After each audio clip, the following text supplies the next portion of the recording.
इस वीडियो में हम लोग क्लास 7 साइंस का चैप्टर 2 पढ़ने वाले हैं, जिसका नाम है जंतुओं में पोषण। तो इस वीडियो में हम लोग A to Z question answer solve करेंगे जो इस चैप्टर में दिया हुआ है। चैप्टर 1 का वीडियो बना चुके हैं, प्लेलिस्ट से जाके देख सकते हैं। तो देखिए क्या क्या दिया हुआ है। यहाँ पर रहा अभ्यास, खाली स्थानों की पूर्ति कीजिए। उसके बाद है टिक द करेक्ट, उसके बाद सत्य असत्य, फिर मैचिंग, फिलिंग द ब्लैंक्स, और भी ढेर सारी चीज़ें दी हुई हैं। तो चलिए पीडीएफ से बताते हैं जो स्पेशल आपके लिए तैयार किए हैं। तो देखिए यहाँ पर जंतुओं में पोषण, तो खाली स्थानों की पूर्ति कीजिए। ये है मानव शरीर के सबसे बड़ी ग्रंथि डैश है, तो क्या है, यकृत है। जो रेड में देख रहे हैं ना अंडरलाइन, तो खाली स्थान है तो आपके लिए भर दिए। तो मानव शरीर की सबसे बड़ी ग्रंथि यकृत है। मनुष्य में भोजन का पाचन मुख्य गुहिका से शुरू होकर छोटी आंत में पूरा होता है। ठीक है, छोटी आंत में पूरा होता है। चलिए आपको दिखाते हैं। तो देखिए यहाँ पर क्या लिखा हुआ, भोजन के सभी अवयवों का पाचन, भोजन के सभी अवयवों का पाचन छोटी आंत में पूरा हो जाता है। समझे? तो यहाँ पर क्या होगा, छोटी आंत होगा। ठीक है, बहुत सारे बच्चों को कन्फ्यूजन होता है कि छोटी आंत होगा कि बड़ी आंत होगा, तो आपको बता दिए। बड़ी आंत में पता है जल और कुछ लवणों का अवशोषण होता है, भोजन उसमें पचता नहीं है। समझे? भोजन का पाचन छोटी आंत में स्टॉप हो जाता है। तो आगे देखिए क्या लिखा हुआ। तो यहाँ तो हो गया मुख्य गुहिका से शुरू होकर, तो भोजन का पचना ना हमारे मुंह से ही स्टार्ट हो जाता है, दांत के सहारे और जो लार ग्रंथि से जो लार निकलते हैं उसके सहारे। आगे देखिए सी, अमाशय में हाइड्रोक्लोरिक अम्ल एवं डैश का स्राव होता है जो भोजन पर क्रिया करते हैं, यानी उसको पचाने का काम करते हैं। तो हाइड्रोक्लोरिक अम्ल निकलता है और पाचक रस निकलता है। समझे? अमाशय से। और हाइड्रोक्लोरिक अम्ल क्या करता है, पूरा बैक्टीरिया जितना रहता है ना सबको मार देता है। डी है मनुष्य में पोषण के मुख्य चरण। मुख्य चरण क्या क्या है? ठीक है, ढेर सारा फिलिंग द ब्लैंक दिया हुआ, कितना, 5 को। तो पोषण का मुख्य चरण मतलब क्या है, जो भोजन खाते हैं ना, तो खाते ही ऊर्जा नहीं निकलने लगता है, हमें खाते ही ऊर्जा नहीं मिलता है। भोजन का कई चरणों में क्या होता है, काम होता है। तो क्या क्या काम होता है।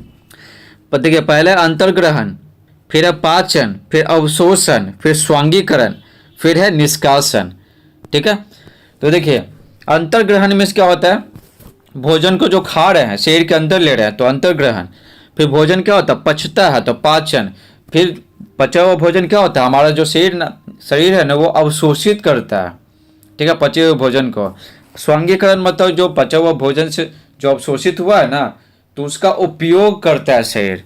ठीक है, पूरे शरीर में फैला देता है और उसका उपयोग करता है। और निष्कासन मतलब क्या, जो भोजन नहीं पचा, जो अवशेष बच गया है ना, उसको शरीर से बाहर निकाल दिया जाता है, तो उसको निष्कासन कहते हैं। इस प्रकार से मनुष्य में पोषण के चरण कितने हो गया, 5 हो गए। अंतर्ग्रहण, पाचन, अवशोषण, स्वांगीकरण और निष्कासन। ई है अमीबा अपने भोजन को डैश की सहायता से ग्रहण करता है। तो किसकी सहायता से, पादाप की सहायता से ग्रहण करता है। पादाप को कुटपाद भी बोलते हैं। ठीक है, अगर कोई यूट्यूब पे बताया हुआ कुटपाद तो वो भी सही हो जाएगा। समझ गए? तो कोई कंफ्यूजन नहीं रखना है आपको। 2 है सही विकल्प पर सही का चिन्ह लगाइए। तो लगाएंगे कुतरने में सहायता करने वाला दांत। तो कुतरने में कौन सहायता करता है, कुतरने वाला काम। तो चूहा में देखते हैं आगे वाला दांत रहता है, आगे। तो आगे कौन सा दांत रहता है, हम सबका कृंतक। ठीक है, ठीक है। आगे देखिए भी, लार मंड स्टार्च को बदलता है, तो किसमें बदलता है, ग्लूकोज में बदल देता है। सी है पित्तरस का स्त्राव होता है। तो पित्तरस का स्त्राव किससे होता है, यकृत से होता है। वसा का पूर्ण रूपेण पाचन होता है। तो वसा पूरी तरह से पच जाता है, आखिर में कहाँ पहुँचता है, तो छोटी आंत में। ये है जल का अवशोषण मुख्यतः होता है। तो जल का अवशोषण सबसे ज़्यादा यानी मुख्यतः कहाँ होता है, बड़ी आंत में होता है। ठीक है, तो आंसर पता चल गया होगा।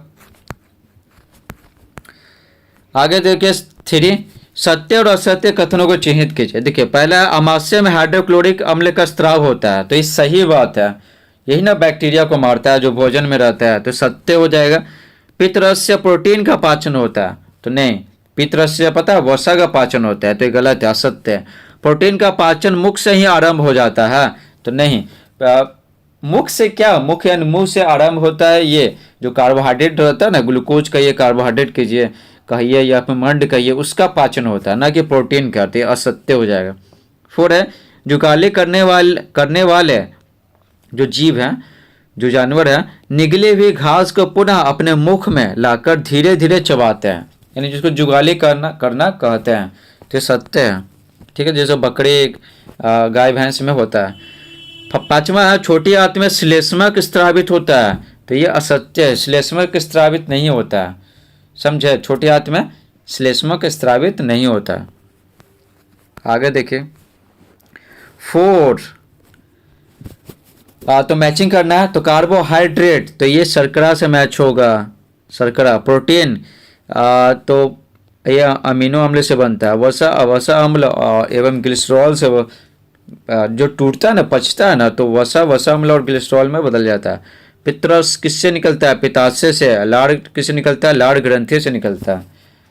ठीक है, आई होप आपको ये वीडियो समझ में आ रहा होगा। अगर समझ में आ रहा है तो वीडियो को लाइक कीजिए और चैनल पर नए हैं तो चैनल को सब्सक्राइब कीजिए। तो ये रहा आंसर, तो आंसर भी देख सकते हैं आप, ये इजी है, बस आपको एक बार पढ़ना है तो हो जाएगा काम। 5 है आहार नाल के किन भागों द्वारा एक कार्य होता है? तो देखिए किन भागों द्वारा एक कार्य होता है, तो भोजन का चबाना, तो भोजन चबाया जाता है मुख गुहिका से, ठीक ना। और ब्रैकेट में दांत भी लिख सकते हैं, किन भागों द्वारा होता है, तो मुख गुहिका से होता है, मुख में ही तो रहता है दांत।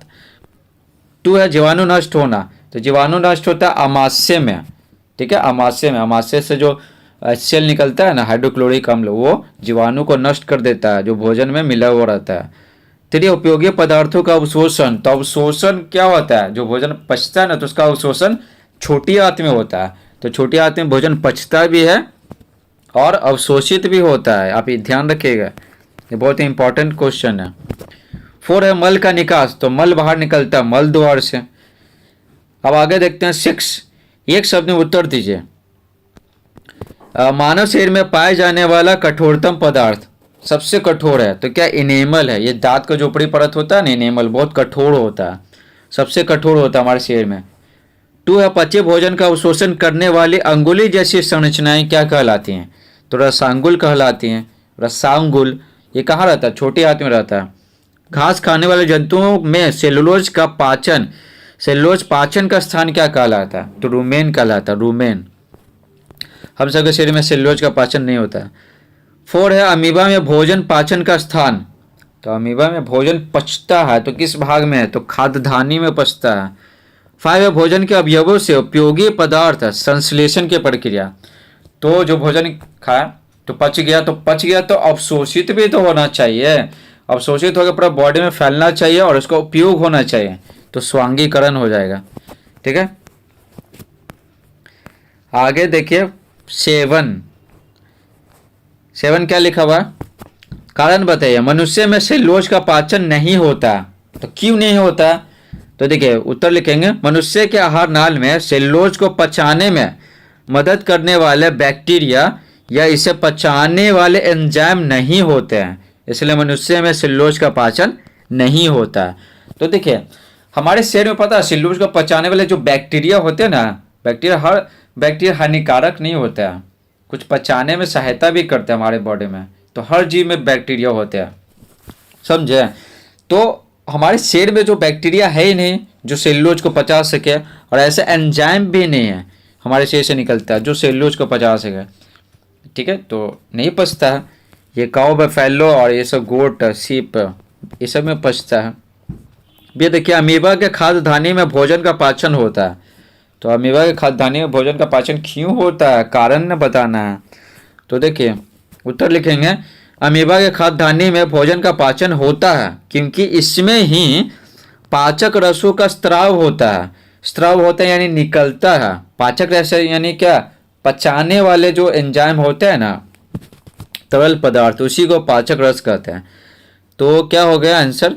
अमीबा के खाद्यधानी में भोजन का पाचन होता है क्योंकि इसमें ही पाचक रसों का स्त्राव होता है जो खाद्य पदार्थों पर क्रिया कर उन्हें सरल पदार्थों में बदल देते हैं।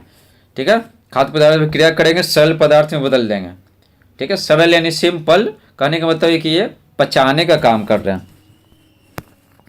सी देखिए, वायु नली तथा भोजन नली का संबंध ग्रसनी से है, फिर भी भोजन वायु नली में नहीं जाता है। तो देखिए ये वायु नली पता है ये फेफड़ा में चला जाता है, ऐसे रहता है ना ऐसे, और यहाँ दो फेफड़ा रहता है तो फेफड़ा में चले जाता है, ठीक है। और इसके बगल में पता है बगल में एक और नली रहता है, ये चला जाता है कहाँ, आमाशय में। तो ऐसे बना दिए, ठीक है, वायु नली और इसके बगल में भोजन नली, ये बोला जा रहा। तो क्या बोला जा रहा, तो फिर भी भोजन वायु नली में क्यों नहीं जाता है? तो देखिए सिंपल सा बात है कि जैसे ये बना दिए भोजन नली, ये बना दिए वायु नली, तो वायु नली पता है ये दोनों साथ में, ठीक है। अब यहाँ पर पता है ब्लॉकेज हो जाता है, ब्लॉक हो जाता है, जो वायु नली रहता है ना वो ब्लॉक हो जाता है जब भोजन हम सब करते हैं या खाते हैं, और बस तो चला जाता है भोजन कहाँ, भोजन नली से होते हुए आमाशय में। तो उत्तर लिखेंगे वायु नली के ऊपर एक मांसल संरचना रहती है, वायु नली है ना, तो यहाँ पर एक मांसल संरचना रहता है मांस का बना हुआ, जिसको एपिग्लोटिस कहते हैं। तो एपिग्लोटिस होती है जो वाल्व का काम करता है, वाल्व यानी खुलेगा बंद होगा, वाल्व यानी इसको समझ सकते हैं ढक्कन। जब हम भोजन ग्रहण करते हैं तो यह वायु नली को ढक लेती है तथा भोजन वायु नली में नहीं जाता। जब ढक लिया फिर सांस लेंगे तो फिर वो खुल जाता है, और फिर सांस लेते हैं तो वायु नली के द्वारा छोटे हाथ बोल रहा है, वायु नली के द्वारा कहाँ, फेफड़ा में चले जाता है। 8 है छोटी आंत में किन ग्रंथियों के स्राव आते हैं, पाचन में उनकी क्या भूमिका है, ठीक है। छोटी आंत में किन ग्रंथियों के स्राव आते हैं, तो ये उत्तर लिखेंगे छोटी आंत में यकृत, अग्न्याशय तथा स्वयं की दीवारों के स्राव आते हैं, ठीक है। उसकी दीवारों से क्या पाचक रस निकलता है, वैसे यकृत से, अग्न्याशय से, और छोटी आंत का क्या, दीवार से। यकृत से निकला पित्तरस वसा का पाचन करता है। अभी पूछ रहा था ना कि पित्तरस प्रोटीन को पचाता है, तो नहीं, वसा को पचाता है। तो यकृत से निकला पित्तरस वसा का पाचन करता है, अग्न्याशय से निकला अग्न्याशयिक रस प्रोटीन, कार्बोहाइड्रेट और वसा का पाचन करता है, समझे। तो ये ऐसा नहीं है कि कोई एक एंजाइम निकला और सबको पचा दिया, तो ऐसा नहीं है, थोड़ा सा मुंह में पचा, थोड़ा सा आमाशय में पचा, छोटी इस तरह से, फिर जो भी एंजाइम निकल रहा सब हेल्प करते हैं। छोटी आंत की दीवारों से स्रावित आंतरस आंशिक रूप से पचे भोजन को पूर्ण रूप से पचा देता है। तो भोजन छोटी आंत में पहुंचता है ना, तो भोजन को बहुत सारा पचा हुआ रहता है और उस पर और क्रिया करके उसको और पचा देता है, पूरी तरह से पचा देता है। इसलिए कहते हैं कि छोटी आंत में भोजन के पचने का काम समाप्त हो जाता है। 9 देखिए, अमीबा में पोषण की प्रक्रिया मानव से भिन्न है, क्यों? तो बोला जा रहा है कि अमीबा में ना पोषण, जैसे भोजन ग्रहण कर रहा है, ऊर्जा मिल रहा है, तो पूरा का पूरा जो प्रक्रिया है वो मानव से भिन्न है, अलग है, क्यों? उत्तर लिखेंगे अमीबा में भोजन के अंतर्ग्रहण के लिए मानव के मुख जैसा कोई निश्चित स्थान नहीं होता है, बल्कि यह शरीर के किसी भी स्थान से हो सकता है। समझे, अमीबा के बारे में पढ़े होंगे तो आपको पता होगा कि अमीबा जैसे तैसे किसी भी शेप का है, अपना आकार बदलते रहता है। तो इसके है ना, ये जो कुटपात है इसको पादाप भी बोलते हैं, तो उसकी सहायता से ग्रहण करता है। उसका कोई जैसे हम सबका मुंह है ना भोजन करने के लिए, अंतर्ग्रहण यानी भोजन को अंदर ले रहे हैं, खा रहे हैं, तो उसके लिए तो मुंह है, लेकिन अमीबा में मुंह होता ही नहीं है, वो शरीर के किसी भी भाग से खा लेता है, समझे, कुटपात की सहायता से या पादाप की सहायता से। तो आगे देखिए, अमीबा में भोजन का पाचन खाद्यधानी में होता है, ठीक है। भोजन जब करता है ना तो खाद्यधानी का निर्माण होता है, खाद्यधानी का, और भोजन पचता है। लेकिन मानव में पाचन तंत्र के कई अंगों में होता है भोजन का पाचन। पहले मुंह में हुआ, फिर आमाशय में हुआ, फिर एंजाइम ढेर सारा निकला, किससे, यकृत से, अग्न्याशय से, ठीक है ना, ये सब से, फिर उसमें पचा, फिर छोटी आंत में पचा आखिरकार। तो कई अंगों में होता है भोजन का पाचन मानव में, लेकिन अमीबा में सिर्फ खाद्यधानी में ही होता है। 10 देखते हैं, मनुष्य में पाए जाने वाले दांत तथा उनके कार्यों को लिखे। तो देखिए, मनुष्य में 4 प्रकार के दांत पाए जाते हैं, तो उत्तर लिखेंगे मनुष्य में पाए जाने वाले मुख्य दांत कृंतक, रदनक, अग्रचवर्णक और चवर्णक है, ठीक है। इसको इंसाइजर, केनाइन, प्रीमोलर और मोलर भी कहते हैं, तो आप ये भी याद रखिएगा। देखिए, कृंतक क्या काम करता है, काटने का काम करता है, काटने का। चूहा में पता है ये कृंतक ही रहता है, बताइए, इतना बर्बादी करता है चूहा। फिर रत्नक है, फाड़ने का काम करता है। ये शेड में देखे होंगे, शेड में किनारे किनारे है ना, ऐसे ऐसे किनारे किनारे निकला हुआ रहता है। अग्रज वर्णक है ना, पीसने और चबाने का काम करता है। एक आदमी थोड़ा सा छोटा होता है किसकी तुलना में, चवर्णक की तुलना में। तो ये पीसने और चबाने का काम करता है, और चवर्णक पीसने और चबाने का काम करता है।